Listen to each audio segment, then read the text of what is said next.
তোমার ফোনে পাগলা গাড়ু দিয়ে ফোন আসছে, ওখানে কি তোমার আত্মীয় স্বজন থাকে নাকি? খবরদার, ভুলেও ফোন রিসিভ করো না, তাইলে কিন্তু তোমারে পাগল ভাইবে তুলে নিয়ে চলে যাবে। আমি কি পাগল নাকি যে আমারে তুলে নিয়ে যাবে? পাগলা গাড়ু দিয়ে তোমার কোন আত্মীয় আছে আমিও একটু শুনি। হ্যালো, কেমন আছিস মা? জামাই বাবাজি কেমন আছে? হাই, আমার এই মাসে 20,000 টাকা স্যালারি চলে এসেছে। চলো শপিং এ যাই। চলো। 1 মিনিট, মা ফোন করছে। হ্যাঁ মা। বাবা, আমার শরীর খুব খারাপ, চিকিৎসা করাবো, 20,000 টাকা লাগবে। এই বলছি যে মায়ের 20,000 টাকা লাগবে। কোনো দরকার নেই। মা বললো মা প্রচন্ড অসুস্থ, চিকিৎসা করাবে। হ্যাঁ মা, আমার কাছে কোনো টাকা নেই। সরকারি হাসপাতালে যেতে বলো। সরি শাশুড়ি মা, সরকারি হসপিটালে গিয়ে চিকিৎসা করান। কি? আমার মা? ইয়েস, তোমার মা।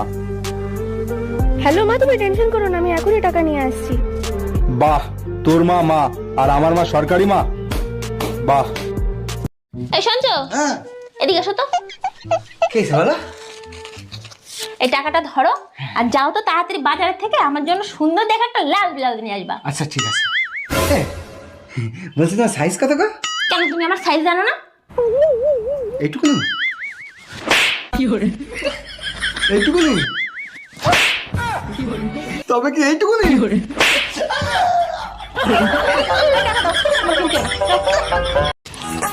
এই শোনো, হ্যাঁ বলছি তোমার কাছে সেই 50 টাকাটা পাই না? তা তুমি তো কবে থেকে বলছো যে হ্যাঁ দেবো দেবো, তা আজকে কি টাকাটা দিবা? আরে তোমার সাথে তো দেখাই হয় না, আমি টাকা নিয়ে ঘুরে বেড়াচ্ছি, তোমার সাথে দেখা হয় না বলে দেওয়া হয় না। নাও টাকাটা নাও। আচ্ছা ঠিক আছে।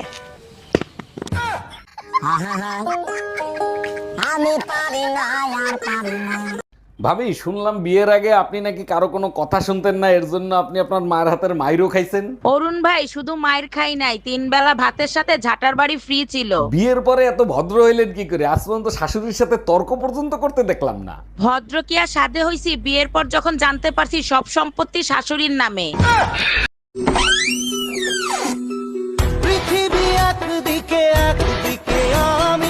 কেন, তুমি কি চাঁদে থাকো না? এই, তোমার সাথে একটা লোক দেখা করতে আসছে, লোকটা দেখতে একেবারেই তোমার মতো।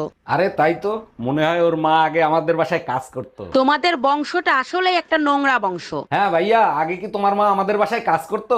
না ভাইজান, আমার বাপ কাজ করতো। এ বিউ, শুনলাম তুই নাকি 5 কোটি টাকার লটারি পাইছিস। হ্যাঁ পেয়েছি, কিন্তু দেবো না। আর দিতে হবে না, কিন্তু টাকাটা কোথায় রাখছিস? টাকাটা আলমারির মধ্যে রেখে এসছি তালা দিয়ে, এই দেখ চাবিও নিয়ে এসছি। এ তুই কি বোকা? ওই 5 কোটি টাকার জন্য যে কোনো চোরই তালা ভেঙে ফেলবে। হ্যাঁ, এই জন্য আমি তালাটা সাথে করে নিয়ে আসছি যাতে তালাটাকে ভাঙতে না পারে।